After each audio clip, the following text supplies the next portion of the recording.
간도. 지금의 그 중국 동북 삼성 일대를 일컫는 말이에요. 근데 간도의 그 한자를 보면 사이간자에 섬도자를 써요.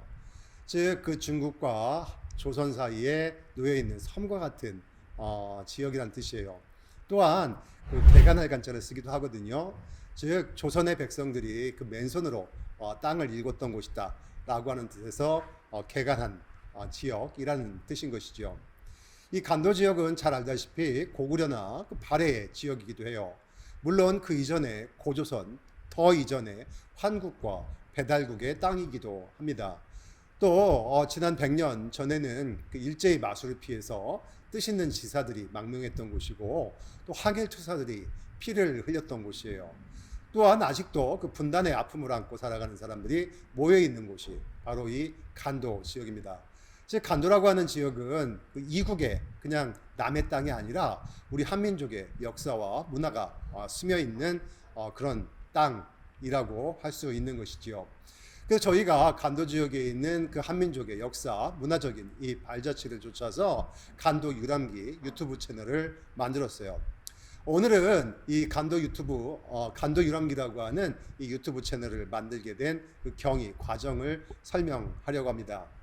자, 명칭부터 설명할게요. 그 간도라고 하는 거 설명했고, 또 유람이라고 하는 단어를 우리가 사용했는데, 유람이라고 하는 것은 정말 유유자적하게 본다는 뜻이잖아요. 근데 실제로 저희가 간도 유람기를 만들기 위해서 돌았던 그 과정들은 유람의 차원이 아니었어요. 정말로 고단하고 고단한 여정이었습니다. 그러한 이야기들은 차후 각 편을 통해서 설명드리도록 할게요.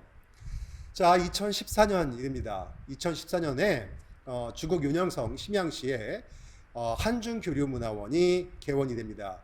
이 문화원은 한국인이 경영하는 신생활 그룹이 있어요. 신생활 그룹에서 활동했던 그 안청락 이사장이 개인 사재를 털어가지고 만든 민간형 문화원입니다.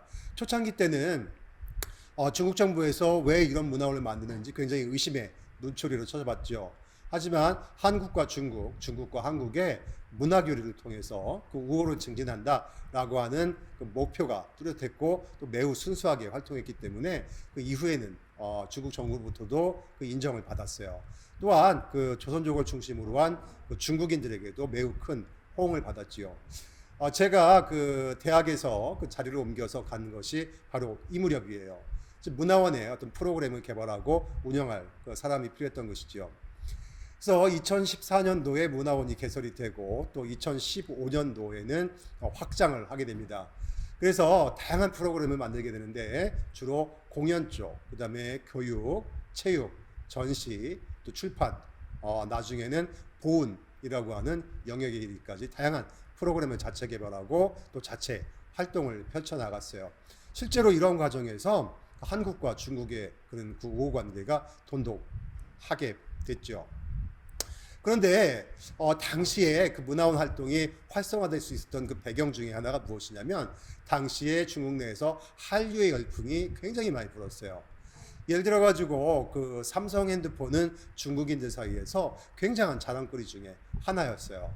또한 그 2014년도 2013년 12월이죠. 그때부터 방영됐던 별에서 온 그대의 영향으로 막 그 중국 그 식당가에 그 치킨집이 우후죽순 생기는 거예요. 치맥 열풍이 막 부는 것이죠. 또한 이 그 한국과 중국의 우호 관계의 정점을 찍은 것이 무엇이냐면 그 2015년이죠. 이때 그 항일 전쟁 승전 70주년 기념 행사를 중국 베이징에서 거대하게 그 거행을 했는데 이때 바로 그 박근혜 전 대통령이 시진핑 주석 오른쪽 두 번째 자리에 앉아서 열병식을 참관을 했어요. 이렇게 이제 그 한중 관계가 매우 순풍을 타다가 갑자기 급 냉각하는 일이 생깁니다.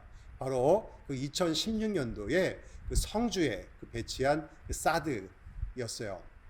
이 사드는 그 북한을 이제 겨냥을 했지만 사실은 미국이 중국을 겨냥했다라고 하는 이야기도 있잖아요. 중국 입장에서는 가만히 있을 수가 없는 것이지요. 그래서 그 시진핑 주석이 펼치려고 하는 중국몽과 맞물려 가지고 미국도 또 한국을 견제하기 시작합니다. 이 과정에서 유튜브 채널이 차단이 되고 또 그다음에 한국에서는 카톡까지도 중국 내에서는 사용할 수가 없게 돼요. 한국 내에서는 사드라고 하는 것이 그냥 이런 일이 있었구나 정도지만 중국 내에 살고 있었던 한국인들 입장에서는 정말 재앙과도 같은 수준이었습니다. 그래서 그 한중 관계가 아주 그 냉각이 되고 그러는 과정에서 어떤 문화 교류, 그다음에 경제 교류 이런 것들이 차단이 되게 되죠.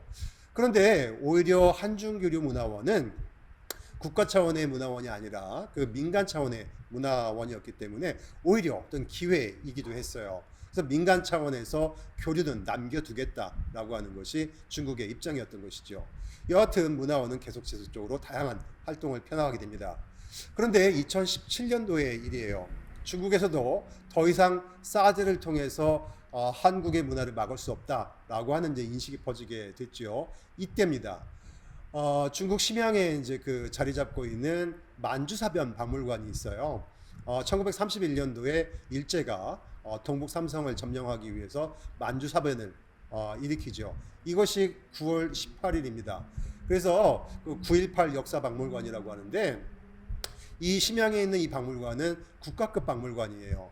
그래서 이 박물관에서 먼저 저희 한중교류문화원에 한중 공동 전시를 기획을 하자. 즉 주제는 무엇이냐면 만주사변 이후에 한국과 중국이 공동으로 항일 연합 작전을 펼쳐 나갑니다.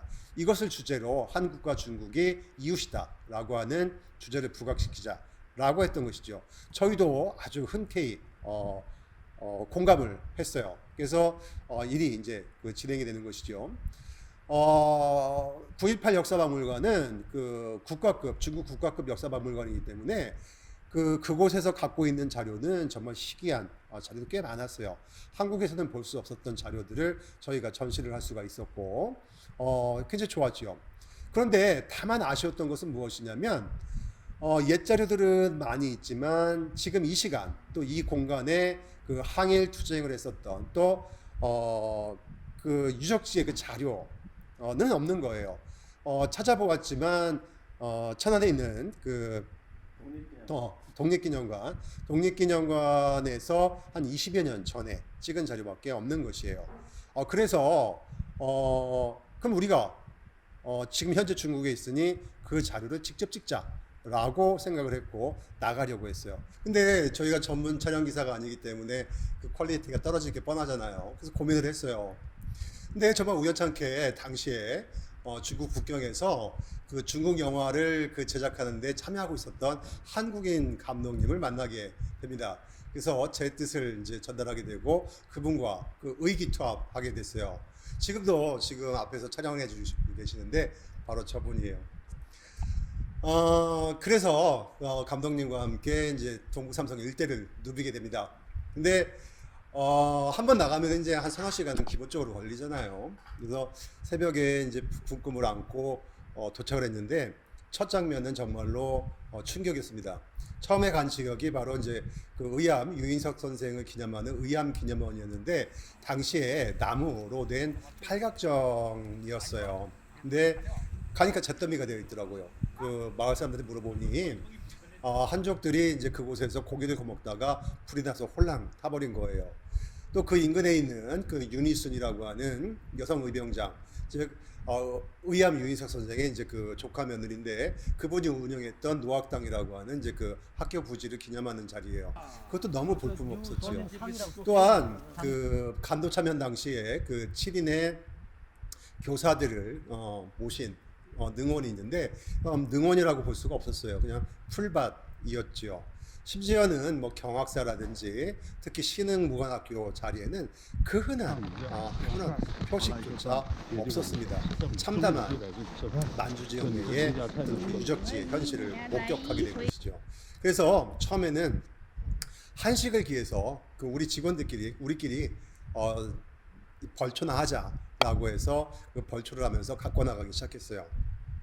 그러면서 이러한 현실들을 이제 그 주선양 대한민국 총영사관에 전달을 했고 또 관련해서 한국의 국가보훈처에도 소식을 전했죠.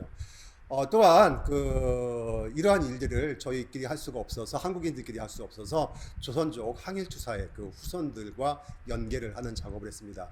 이렇게 사자가 공동으로 이제 유적지를 정비해 나가기 시작했어요. 이 과정도 순탄치 않았습니다. 그런데 노력하니 되더라고요.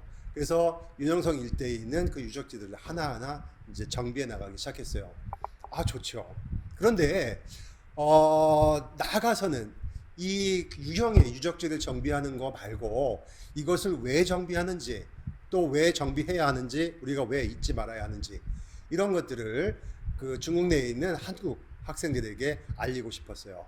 그래서 연변국제학교 아이들, 그다음에 그 심양 국제학교 아이들, 대련 국제학교 아이들 등등 중국 내에서 공부하는 한국 학생들을 대상으로 해서 저희가 무료로 탐방을 실시를 했습니다. 이 과정들을 감독님과 함께 같이 영상으로 다 담아냈지요. 그런데 이 영상들을 가만히 보고 있자니 정말 아까운 거예요. 이것을 우리 대한민국 사람들에게도 알리고 싶었어요. 그래서 시나리오를 작성을 했고, 우리가 한번 다큐멘터리 영화를 만들어 보자 라고 또 겁없는 생각을 하게 됐던 것이죠. 그래서 시작은 했지만 정말로 이것을 책임지고 끝까지 밀고 나갔던 것은 감독님입니다. 정말로 이제 고생을 많이 했는데, 이런 그 고생의 결과로 2019년도에 그 민족 혈연의 강들이라고 하는 그 영화 제작이 됩니다.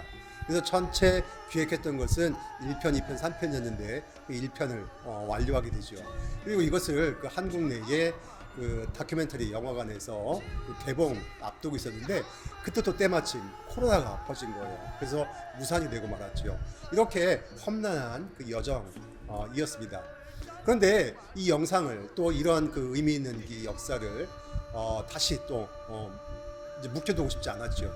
그래서 만들어 보자라고 한 것이 바로 그 간도 유람기라고 하는 그 유튜브 채널이에요. 이 유튜브 채널에는 그 민족이라고 하는 이 영화에 들어있는 내용뿐만 아니라 우리가 곳곳을 누비면서 찍었던 자료들이 다도가 있어요. 현재는 한 40편 정도 찍었지만 앞으로 한 100여 편 정도 이상 더 나올 것이에요. 우리가 궁극에 이 얘기 먼저 할게요. 지금 이제 그 민족 그 포스터 내용이고요. 여기에 이제 그 다양한 그 사람들이 나와요. 그 다큐멘터리 영화이기 때문에 주로 전문 배우를 채용을 하지 않았고, 저희가 주변에서 만날 수 있는 그 조선족들의 그 소박한 일상의 그 대화들을, 또 이야기들을 이제 볼 수가 있을 겁니다. 결국에 저희가 이러한 그 민족이라고 하는 영화라든지 또 간도 유럽기라고 하는 이 유튜브 채널을 통해서 알리고 싶은 것은 무엇이냐면, 이 간도라고 하는 이 지역은 잊혀지는, 또 잊혀져 가는 지역이지만 이곳은 한민족과 매우 관계가 깊은 그런 곳이다. 이러한 역사도 우리의 역사이기 때문에 우리가 알아야 한다라고 하는 것이 그 첫 번째 목표입니다. 두 번째는 이런 과정 속에서 우리가 조선족이라고 하는 존재에 대해서 좀 그 왜곡된 시각을 갖고 있는데, 그들도 우리와 똑같은 한민족이다. 즉 한국말을 하는 외국인이 아니라 우리 한민족이다라고 하는 이 사실을 알리고 싶습니다. 그래서 이러한 주제를 가지고 앞으로 그 간도 유람기 계속 제작을 해 나가겠습니다. 여러분들께서도 저희 뜻을 알아주시고 또 관심, 격려를 보내주십시오. 감사합니다. 구독, 좋아요 부탁드릴게요. 구독, 좋아요 부탁드릴게요. 감사합니다.